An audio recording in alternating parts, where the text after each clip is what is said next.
वो अलग बात है। परंतु सामान्य तौर से ये कहा जाता है कि 5 वर्ष की अवस्था तक जो है उसका बच्चे का जो है लालन किया जाता है। लालयत न तो ताड़यत, ताड़न नहीं किया जाता।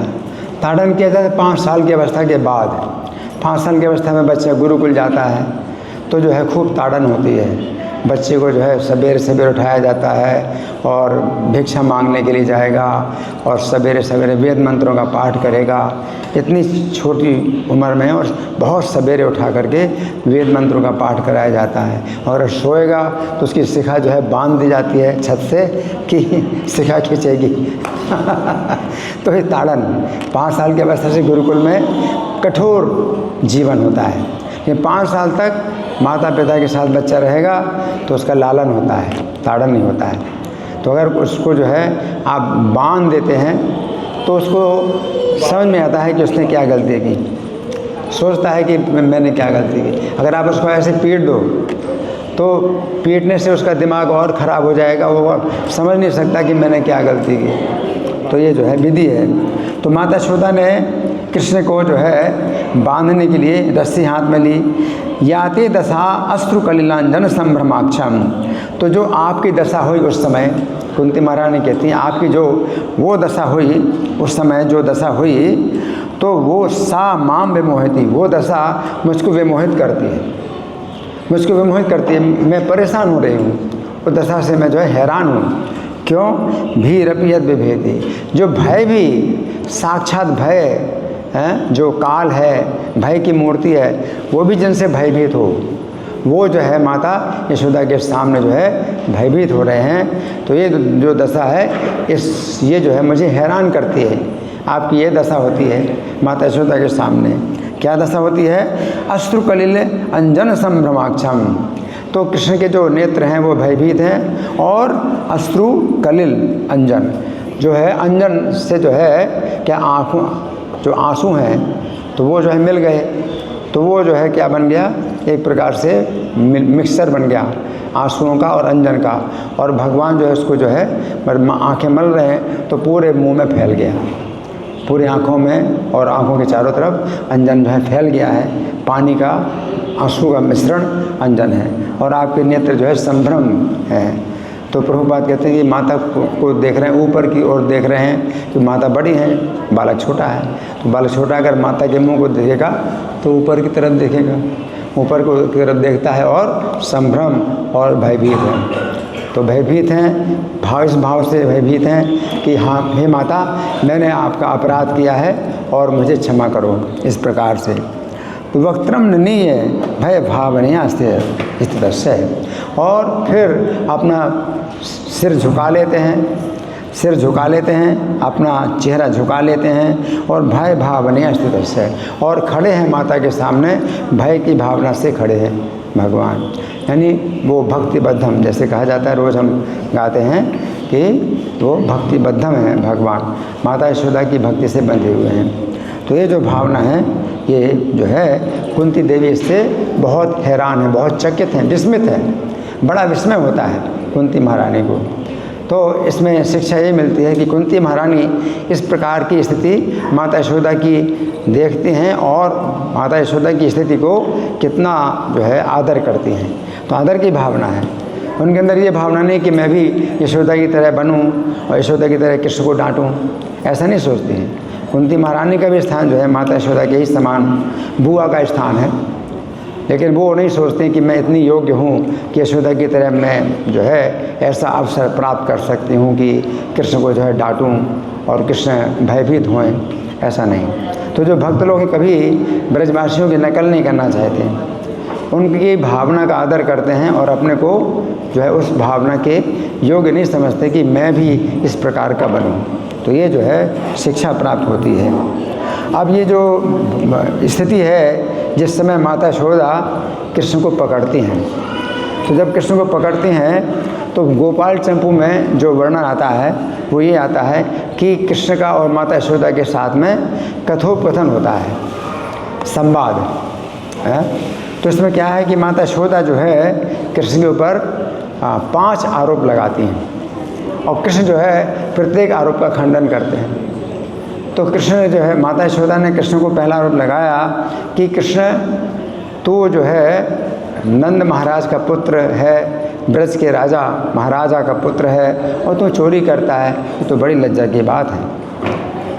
तो ये तो आरोप लगाया है चोरी का कृष्ण। तो कृष्ण जो है तुरंत खंडन करते हैं माता यशोदा के इस आरोप का, और कहते हैं कि माता चोर हमारे घर में चोरों का क्या काम है? तुम्हारे पिता के घर में चोर होंगे, तुम्हारे पिता के घर में चोर होंगे। इसका मतलब क्या है कि हमारे पिता का घर है, हमारा घर है, हमने कोई चीज़ चुराया, हमने उठाई, तो चोरी कैसे मानी जाएगी? तो हमारा घर है, तो हमारे घर में चोरों का क्या काम? हमारा घर है, हमारे बाप का घर है ना? हैं? अगर तुम्हारे बाप के घर में हम कोई चीज़ लें तो चोरी मानी जाएगी, तुम्हारे बाप का घर तो नहीं है। तो माता के इस आरोप को यह पूरा खंडन कर दिया। अब माता के पास कोई उत्तर नहीं। अब माता ने फिर प्रश्न पूछा, अच्छा ठीक है, तूने चोरी नहीं की, तुम भागा क्यों? तुम चोरों की तरह क्यों भागा?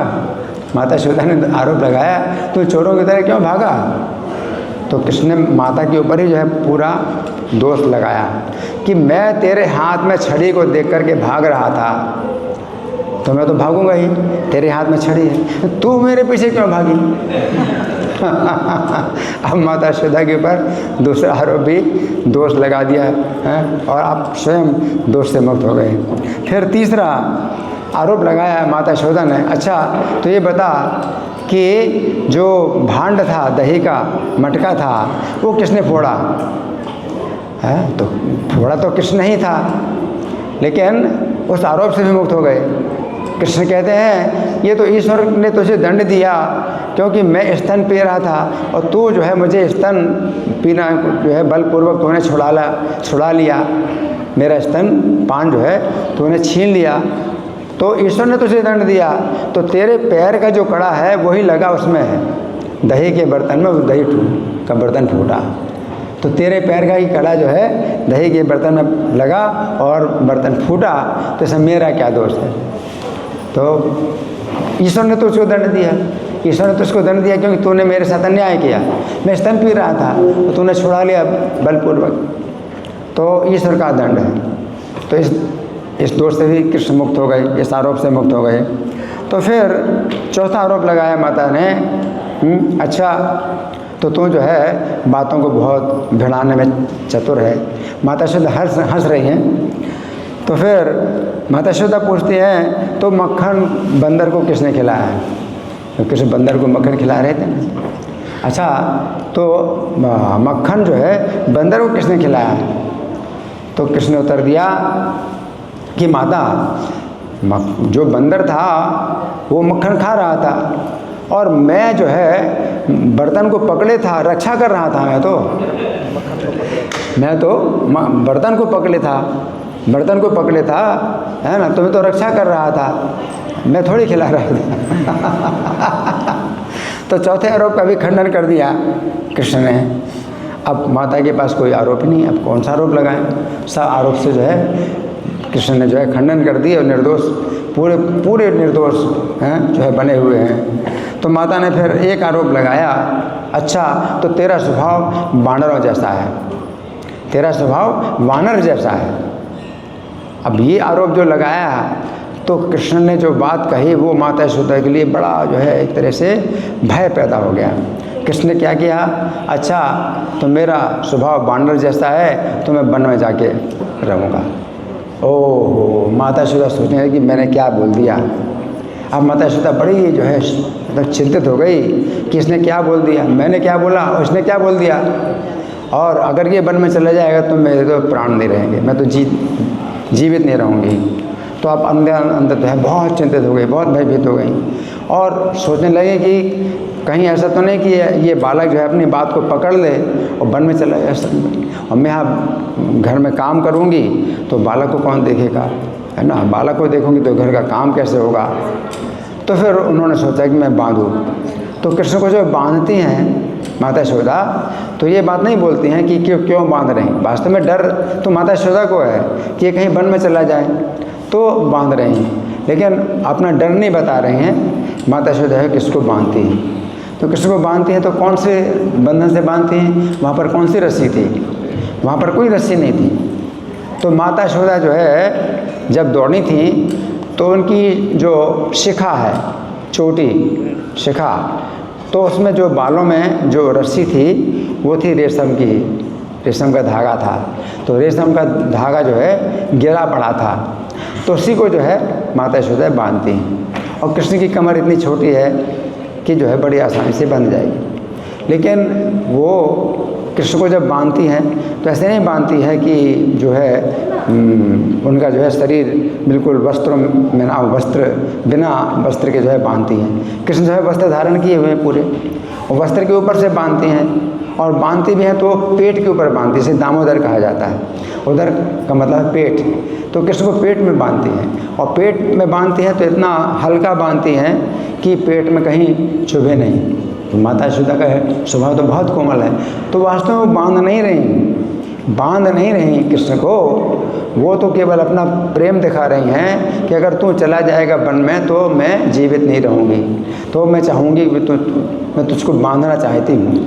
तो बांधना नहीं चाहती हैं, कहती हैं अगर तू चला जाए वन में तो उससे मैं जो है तुझको बांधना चाहती हूँ कि तू ना जाए, वन में ना जाए। तो वो वास्तव में प्रेम का बंधन था, उसमें कोई बंधन था ही नहीं। और रेशम की जो रस्सी है वो भी कोई मतलब ज़्यादा मजबूत नहीं थी। तो कृष्ण को जब बांधते हैं तो वो 2 अंगुल छोटी पड़ती है, तो माता यशोदा को जो है बड़ी प्रसन्नता होती है, हंसती हैं। और जितनी स्त्रियां थीं ब्रज की वो भी कहती हैं कि ये जो बालक है ना, तो ये बालक जो है इसके भाग्य में बंधन नहीं है। तो हंस रही सब स्त्रियां। माता यशोदा को भी प्रसन्नता हो रही है। क्यों प्रसन्नता हो रही है? कि मैं बांधना चाहती हूँ और ये नहीं बंध पा रहा है, तो ये भी जो है क्या है कि मेरी प्रसन्नता की बात है। माता यशोदा की प्रसन्नता होती है कि वो बालक नहीं बंध पा रहा। लेकिन माता यशोदा कहती हैं अच्छा, तो इस कौतुक का अंत तो मुझे देखना है। और रस्सियाँ जोड़ती हैं, और जब हर बार 2 अंगुल कम पड़ती है तो माता यशोदा कहती हैं कि मैं इस कौतुक का अंत देखना चाहती हूँ। तो कौतुक का अंत देखने के लिए और रस्सियाँ वो मंगाती हैं, तो और रस्सियाँ मंगाती हैं, जो दही मंथन की रस्सी होती है वो मंगाती हैं और जोड़ती हैं, लेकिन हर बार 2 अंगुल छोटी पड़ती है। तो माता यशोदा का जो परिश्रम था, उनको परिश्रम नहीं महसूस हो रहा है, क्योंकि उनको तो खुशी हो रही है कि ये जो है बंधन जो कर रही हैं उसमें वो बंध नहीं रहे हैं, खुशी हो रही है। लेकिन कृष्ण को कष्ट हो रहा है माता का परिश्रम देख करके।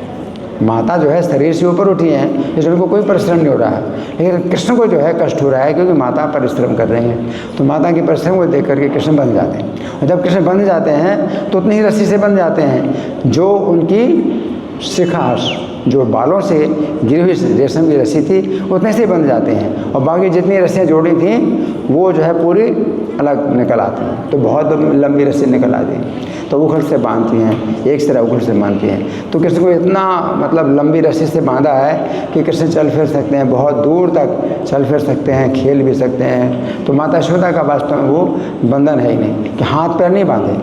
अगर हाथ पैर बांधे बच्चे के तब कहीं असली बंधन होता है। अगर पेट बांधा है तो उसमें कोई बंधन है कि हाथ पैर तो बिल्कुल चलने के लिए पैर भी बिल्कुल छूट है, और हाथों से हर काम करने की छूट है। और हाथों से चाहें तो कृष्ण खोल भी सकते हैं, लेकिन माता के बंधन को नहीं खोल सकते कृष्ण, क्योंकि वो प्रेम का बंधन है। और कृष्ण इतने कमज़ोर हैं प्रेम के सामने कि उस प्रेम के बंधन को नहीं खोल सकते। हमारे लिए कृष्ण माता यशोदा का बंधन बिल्कुल कमज़ोर है, लेकिन कृष्ण के लिए वो प्रेम का बंधन है, वो इतना जो है कठोर है वो बंधन कि वो खोल नहीं सकते। यहाँ तक कि जब उखल पेड़ के बीच में फंस गया और कृष्ण जो है खींचते हैं तो वो बंधन टूटता। वो तो रस्सी जो है कितनी भी मतलब मजबूत हो तो भी टूट जाएगी, पेड़ थोड़ी गिरेगी। लेकिन पेड़ गिर गए, लेकिन वो बंधन नहीं टूटा। क्यों? क्योंकि कृष्ण ने जो है उसको प्रेम का बंधन माना, इसलिए वो नहीं टूटा। कमज़ोर रस्सी कहीं से नहीं टूटी, जहाँ से जोड़ी थी वहाँ से खुल गई होती। पेड़ थोड़ी गिरते, इतने मजबूत पेड़ कैसे गिरते? लेकिन वो प्रेम के बंधन से कृष्ण जो है नहीं छूट पाए, है ना, और पेड़ तक गिर गए, है ना। और सब ने ब्रजवासियों ने देखा कि 2 पेड़ गिरे हुए हैं और उखल अभी भी फंसा हुआ है, उन 2 पेड़ों के बीच में उखल अभी भी फंसा हुआ है, और कृष्ण बंधे हुए वहाँ बैठे हैं। तो फिर नंद महाराज ने खोला तो माता ने बांधा तो पिता ही खोल सकते हैं। वो प्रेम का बंधन जो है कृष्ण अपने हाथ से नहीं खोल सकते, नहीं तोड़ सकते। तो भगवान जो है प्रेम से इस प्रकार बंधे हैं, है ना, भक्ति बंधन। तो भक्ति का बंधन ये ऐसा है कि भक्त लोग उनको जो है बांध लेते हैं, उनके चरणों को अपने हृदय में बांध लेते हैं और कृष्ण के हृदय से जा नहीं सकते। तो ये लीला तो बहुत विस्तृत है, तो हम ज़्यादा लंबाई में नहीं जाएंगे, ज़्यादा विस्तार में नहीं जाएंगे। तो लेकिन आज के दिन जो है ये लीला हुई, ये विशेष रूप से हमें स्मरण करना चाहिए। और हर साल हमारा ये आग्रह है कि इस दिन जो है, जो अमावस्या का दिन है, उस दिन हमारे वैष्णव कल्याण में चाहे ना लिखा हो, लेकिन आज के दिन जो है इस कथा की चर्चा जरूर होनी चाहिए। उखल बंधन की लीला का जरूर जो है वर्णन किया जाए। हरे कृष्णा। श्री उखल बंधन महाप्रभु की जय, श्रील प्रभुपाद की जय। हरे